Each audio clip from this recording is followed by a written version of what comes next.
L'alcool, ça m'a amené dans des états où j'ai failli mourir plus d'une fois. À 20 ans, j'étais dans une relation hyper toxique avec un mec alcoolique et vient en fait un moment donné d'alcoolisation, on s'alcoolise depuis au moins 3 jours et là je me mets sur le rebord de sa fenêtre, je pète les plombs en fait et lui me regarde en me disant tu le feras jamais, plein d'ego et imbibé d'alcool. Je fais ah ouais et je me laisse tomber, je tombe du 4e étage. S'ensuit un mois de coma, s'ensuit des mois aussi de rééducation. Si j'avais pas bu, je suis persuadée que je n'aurais pas eu le courage entre guillemets de sauter. C'est sûr et certain que si elle n'avait pas bu, elle n'aurait pas sauté. Ça, c'est sûr et certain. Là, c'est l'extrême, hein. Elle a eu beaucoup, beaucoup de chance d'être vivante aujourd'hui pour nous raconter cette histoire, qui est très instructrice, hein, instructive, pardon.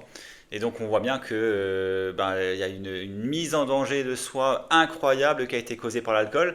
Et avant la mise en danger, il faut aussi écouter ce qu'elle dit avant. Il y avait beaucoup de souffrance, hein, au bout de 3 jours d'alcool, son cerveau a pété un plomb, quoi. Elle se rendait bien compte que ce qu'elle faisait, c'était mal. Elle se rendait bien compte que ça n'allait plus.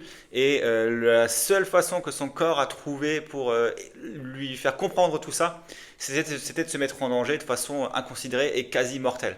Parce qu'une chute du 4e étage, pour plein de personnes, ce serait la mort assurée, quoi. Donc, avant d'en arriver là, il faut vraiment contrôler sa consommation, essayer déjà d'être sûr qu'elle n'est pas à risque. Et pour ça, voilà, il y a des outils qui existent. Si vous voulez aller voir un médecin, un psychologue, ou alors télécharger l'application Sobero qui peut vous aider à y voir plus clair.